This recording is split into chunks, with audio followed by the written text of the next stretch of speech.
So here I am for the third video. This one's going to be on one of my favourite adventures, running around the London Underground. Now this one, and I've had to look back through my diaries as to what I was thinking at the time. Now this was one of my first challenges that I wanted to do, and it took a few months of planning to be able to evolve the route and to execute it. There was actually far more time planning this than actually running it. But I've got very, very fond memories because I tried to do it the first time and I ran out of time before my coach would leave. And so I came back a bit later on and I left a longer amount of time between my coaches, and I came back and I nailed it, and I got all 61 stations. But anyway, so let's have a little look through my diaries to see what I was thinking at the time. So this was, oh crikey, it was back in 2018. 21st of February 2018, I'd got up at 4:50 in the morning, so I was obviously getting a really cheap megabus coach down to London. And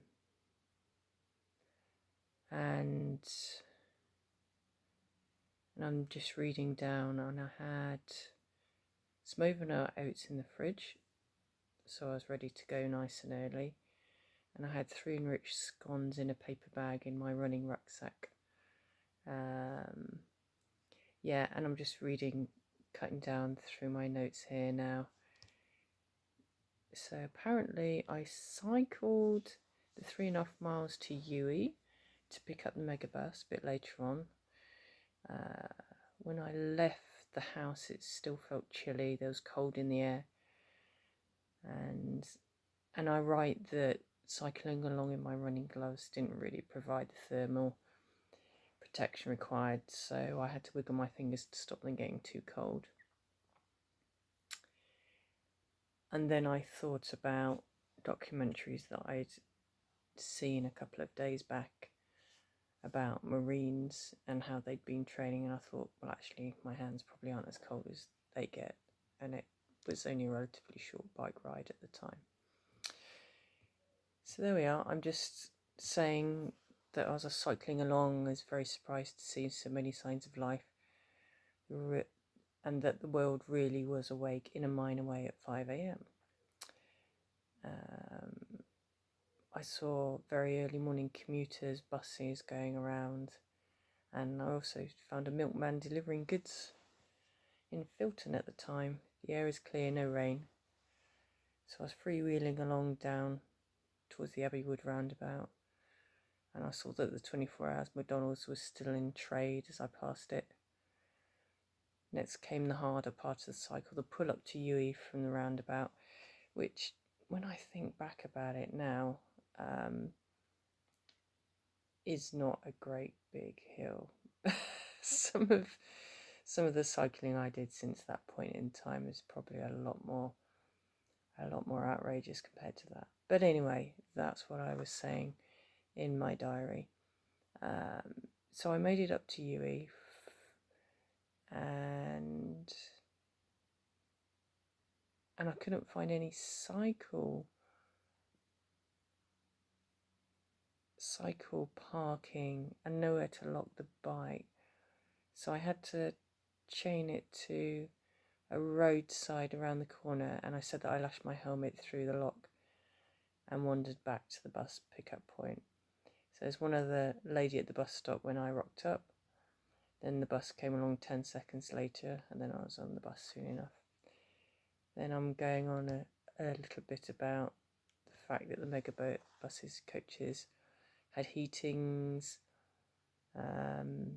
so I warmed up sufficiently. They had some USB charging points so I could fiddle on the phone, doing emails for a while on the trip down.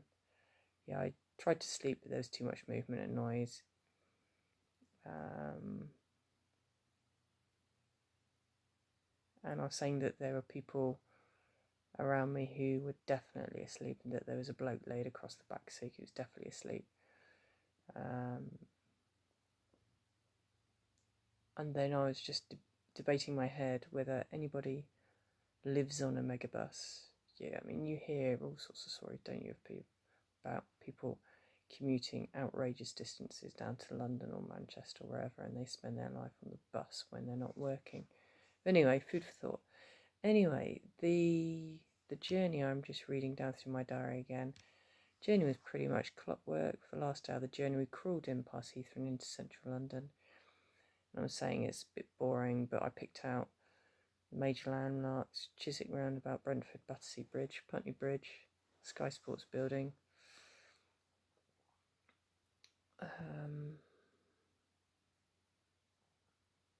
Then I'm saying that on the last bit of the bus journey, I didn't need the loo, but went anyway, because at the start of my first attempt back in the October previous, the first time around I tried it, I needed to go within minutes of stepping off the bus. It was a nightmare as I couldn't find a toilet. It was open, didn't want to go through the same thing, so I went to the loo all the same. Arrived at the bus station at 8:49, chucked the rucksack on, got going straight away.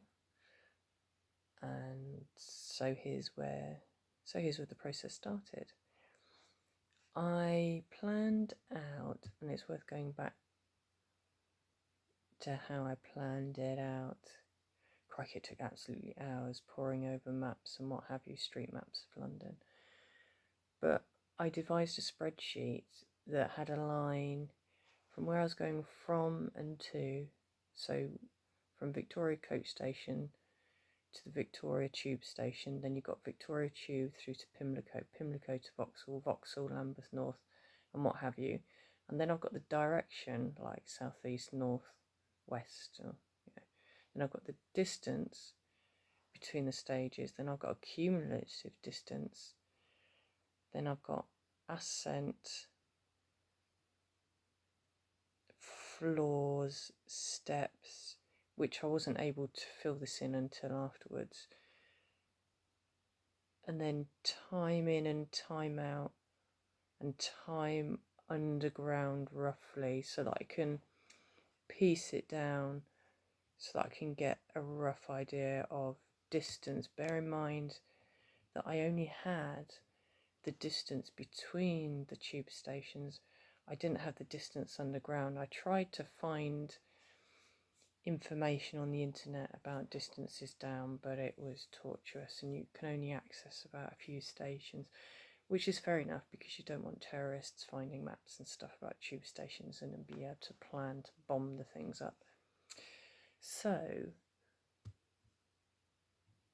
I had my spreadsheet, and then when I'd finished, I made a note of how many steps I'd had to walk up the other side. For instance, I've got a note here: Moorgate to Old Street, 162 steps. Angel to King's Cross, 40. King's Cross to Euston, 104. So what I've done is I just mentally totted up in my head what the final number of steps was, because what they always say at the station, some of them, isn't actually factually correct, and then I converted that into ascent a bit later on. So back to the story again. So my first stop was Victoria Tube Station, and I was jogging away, jog from Coach Station to Victoria Tube Station, and they were like 20 deep.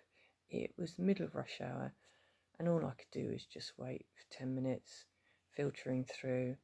And somebody was handing out Belvia chocolate biscuit bars at the same station, so I chucked that in the back pocket and just bade my time. I mean, all I could do is just filter my way down, and then down to the platform, touch the platform 4 and then back up again.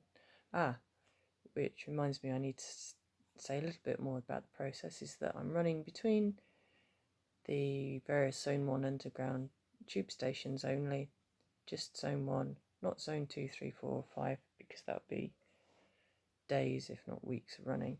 And so I did Zone 1 underground stations, station to station, go down the steps or the escalator, jogging, touch the floor of the platform, and then back up again. And when I was going back up again, it's more likely to be walking back up again, because you had escalators with people on, you had circular staircases that were really old, and so it would have been a bit sketchy if I had to run both ways up and down, and it just wouldn't have been safe. So anyway, back to Victoria. So I got the first one done and then headed down to South London, and then I polished them up fairly fluidly. I found that I needed my street list, but I knew the way intuitively based upon the first attempt I'd done in October, so that was really, really good. So it's not an overly busy part of London, and the rush hour became pretty much over quite soon. Past the MI5 building, saw the Gherkin in the Shard, crossed London Bridge, and I managed to pick up some water at the Wetherspoons at the Elephant and Castle, and a loo break, which was fab.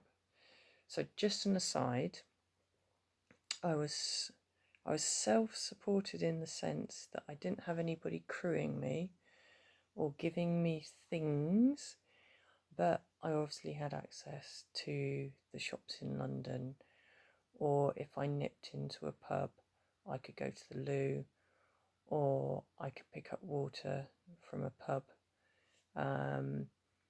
So I wasn't completely unsupported, but I was self-sufficient in the sense that I had to figure out how long I was going to leave it to pick up fuel, and how often I picked up water and where from. And those things aren't as obvious as it seems, because at certain points of the day in certain parts of London, shops are closed, or you may not have access to water. So it does get a bit tricky, but having had the first attempt, then that set me in good stead. So anyway, back to my diary. So I was crossing London Bridge. So this would be back over London Bridge, breezy yet tolerable, lovely views of Tower Bridge, HMS Belfast, and across the city. Past many people in suits, and thought you poor things commuting and suffering London job existence. So, and then I turned into Monument, and then on my way to Tower Hill, and I knew that I would need the loo soon. So unfortunately, that planning of where you're going to be going to the loo and what have you sometimes falls between the cracks, and and you have to sometimes dash down stairwells and things like that, or hop into bushes, which any trail runner knows is pretty much past the course as a trail runner. So anyway, back to, where did we get to next? Yeah, that was it. On to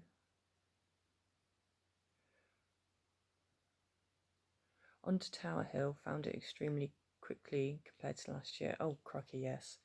That was a real nightmare, because there are loads of entrances and exits to Tower Hill and round by Tower Bridge, and I found it really difficult. I mean, I was just wandering around probably about for 15 minutes trying to find the flipping station. Anyway, found it really hard to locate the first time, no problems, and then onto Aldgate and Farringdon. I was deep into the city now, so I did a bit of a loop around Farringdon, which was good, as I got a low number of steps through the way back, then off to Liverpool Street and others before I gently plodded up to the Angel. So now we're going north up from the city up towards Angel, and I do remember that the road up to the Angel and up to Islington's pretty steady. It's an incline, and I made it up okay. And another Wetherspoons I report for water before hot-footing it down to Euston Road to pick up the Bakerloo line stations. I said in my diary that it's a busy area, so it can become a little hotter down in the stations, and the outside air seemed cold in contrast. There are loads of steps on the Bakerloo line stations as they were very early to be built. So this is true, because these are the ones with the awful round steps, and sometimes you passed other people and they said what you're doing and what have you, but most people just kind of went about their business. Anyway, one good thing about the Bakerloo stations, apart from having many steps, is that they have this splendid tiling, this Victoriana tiling, and there were these deep green tiles, I think I mentioned in my diary, that they were just really had a lovely depth of colour to them. They were just lovely. So I then go on in my diary to mention about the fact that I picked up a tuna sandwich and a full pack of Ripples. It was hard to get food down at this stage. I could do it, but I felt that I was forcing it down. I didn't have much appetite for the Ripples either, as usually I would devour them. The pint of skimmed milk was worse. I opened it in the end as I'd been carrying it for about half an hour whilst jogging. And so I didn't want to go around carrying this flipping pint of milk, because really I didn't want the weight, well, not as in body weight, but the actual carrying it around weight. So I managed to finish it off around Paddington. So then I'm whinging about the fact that I couldn't really put the milk in my rucksack because the top wasn't secure, so I had to jog along with the bloody milk bottle in my hand for a mile before I could stomach the rest of it. By that time, Bayswater, it was gone. Yeah, then I'm mentioning that I'm running along the top of Hyde Park from Notting Hill Gate, along the Central Line stations and down into the shopping district. So we've got Marble Arch, Bond Street, Oxford Circus, Tottenham Court Road. Station's getting really hot by now.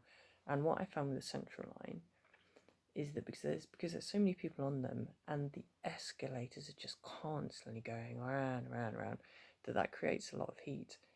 So environmentally, that was really tricky.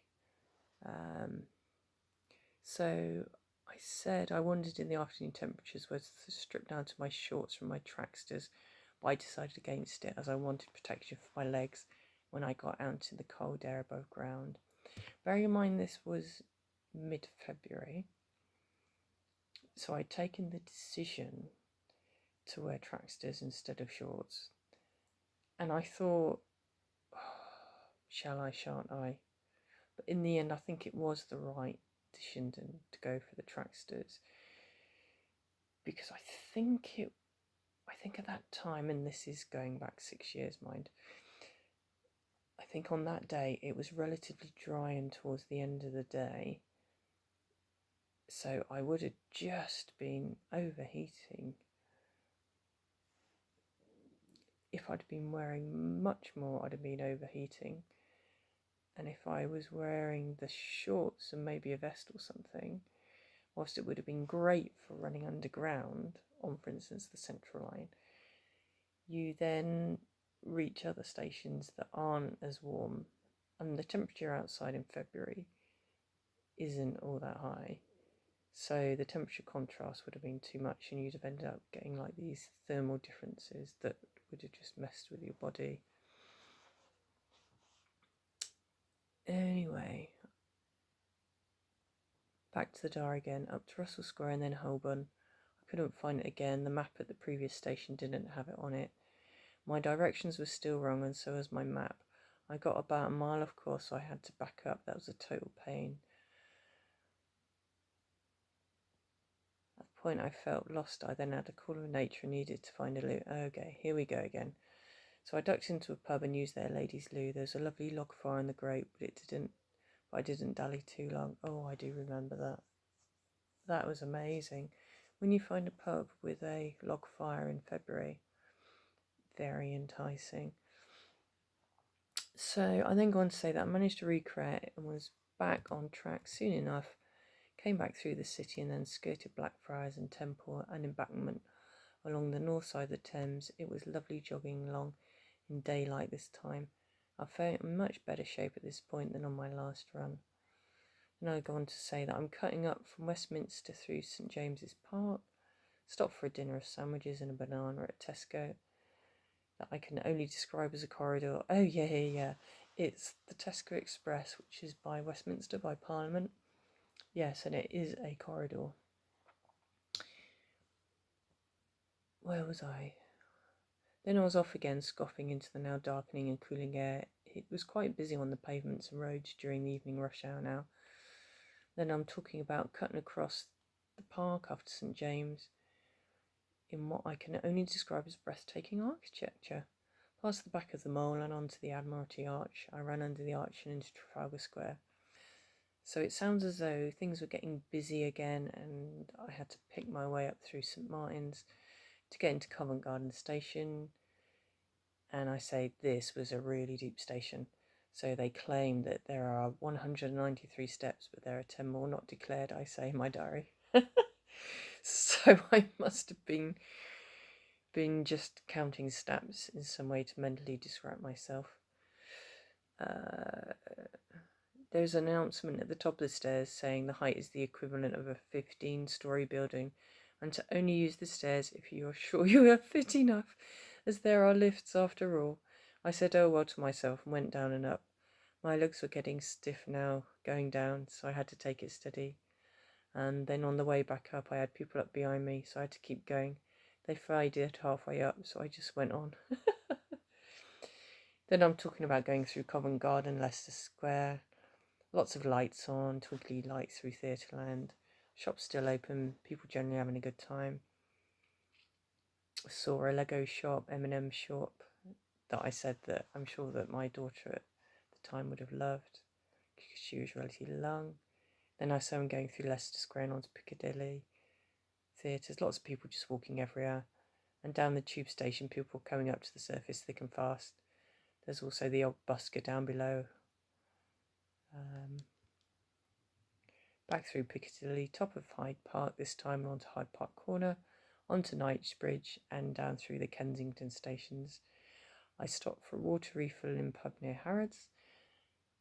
Yeah, I thought about asking the Ritz, but I wasn't sure if the doorman would even let me in, I say in my diary. But anyway, the legs were feeling a little sore by now, and I had to start off after any slowing down and station with a semi-shuffle to get me back into jogging again. Then I mentioned the next came Earls Court, Gloucester Road and Sloane Square. Sloane Square, I said, would be my last station, and I took a photo of the station sign on the platform. I'd done it by 7:50. I made much better time than my last attempt, which is not surprising because I knew the route a lot better, and I only had, say, 10 stations to finish off that I didn't know where I was going to, so it wasn't a huge asking. There was refurbishment works going on at the head of the station, so it looked really shabby. Out front there was a fountain that I attempted to put my feet in. I had lots of time before my coach was due, but I decided against it in the end because the water looked a bit murky and I didn't know if I had blisters that might get infected, so I gave it a miss. So then I say that I had a slow jog back to Victoria Coach Station, quick stop in the Sainsbury's little shop for a 6-pack of hot cross buns, a chocolate milk drink. This would be my recovery snack, lots of protein and some sugars too. And then I say that in Victoria Coach Station it was quite cold hanging around. So I asked to be transferred to the 9 p.m. bus instead of waiting around till 10 p.m. They had space, but it would have been a transfer of £10. So I decided not to wait. And I go on to say that the tickets cost me £5 there and £5 back, so I didn't want to double my cost.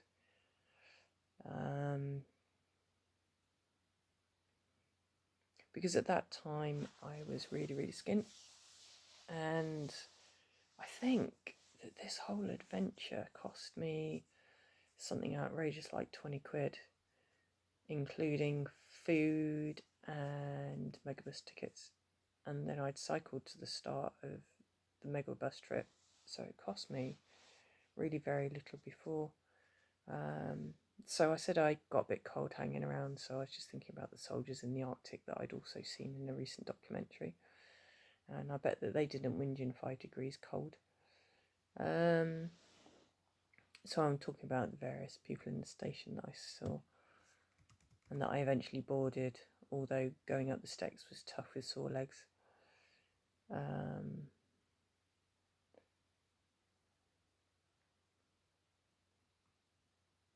And I said that the bus was the first civilised loo I'd been on for most of the day, and that I needed to wash my hands because my hands got really blackened from being on the underground. So I said that I washed off my hands, great, and that I was able to eat then.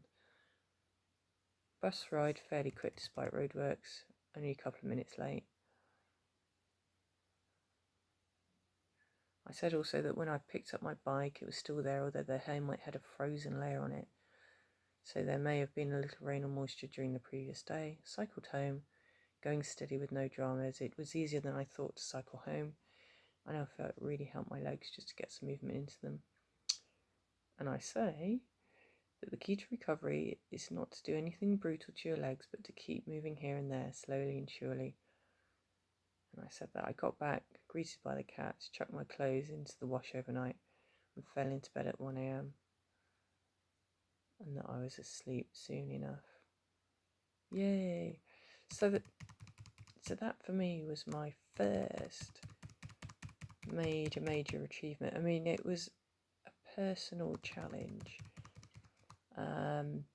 in the sense that I did something really quite outrageous, and a number of people said to me at the time and since, well, why did you do that? So I said, well, why not? I mean, it's a challenge, and I couldn't afford at that time to enter commercial ultras because they just cost a fortune, and I just couldn't afford it.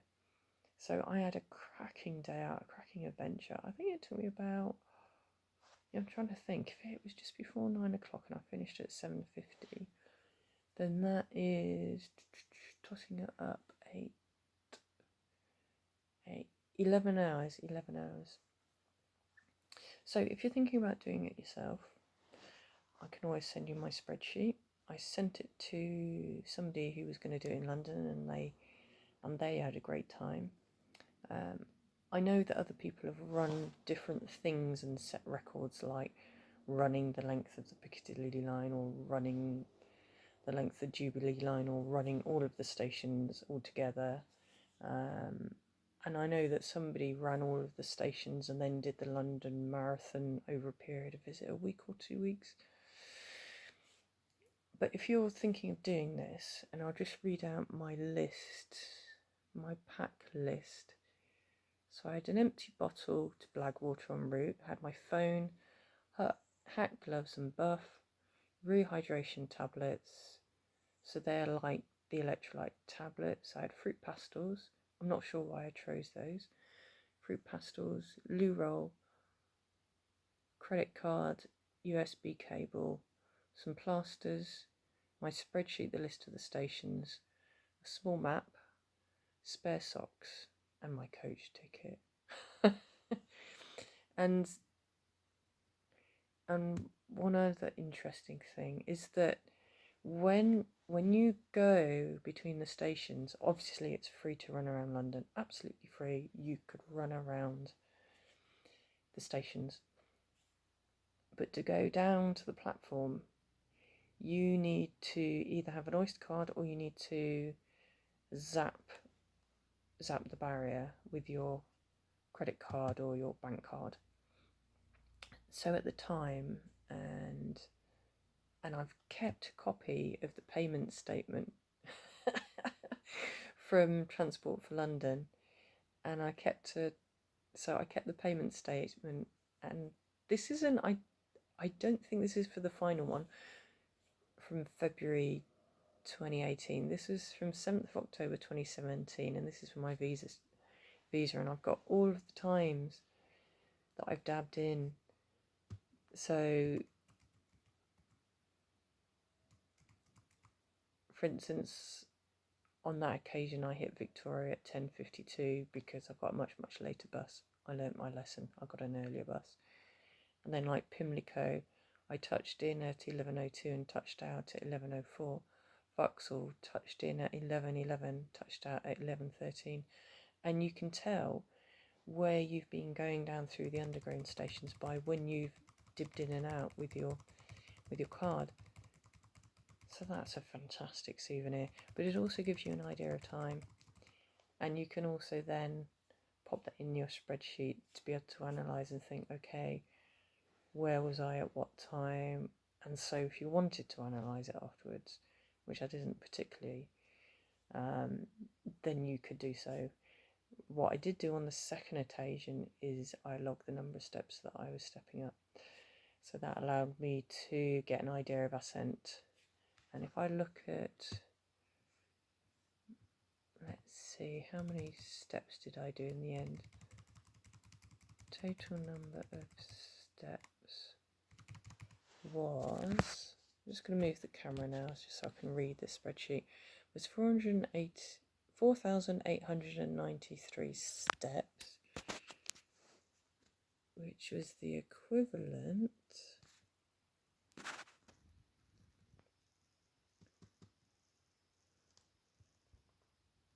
(881 meters of ascent, which is 2,890 feet of ascent, which is the equivalent in floors. Did I do the floors? Of 289 floors. Wowzers. Yeah, so it was quite an undertaking. But then if you compare it to some of the fell races that I'm running now, 2,890 feet isn't a massive thing. But if you think that the total mileage, and this is for above ground, the distance, the cumulative distance all in all was 32 miles.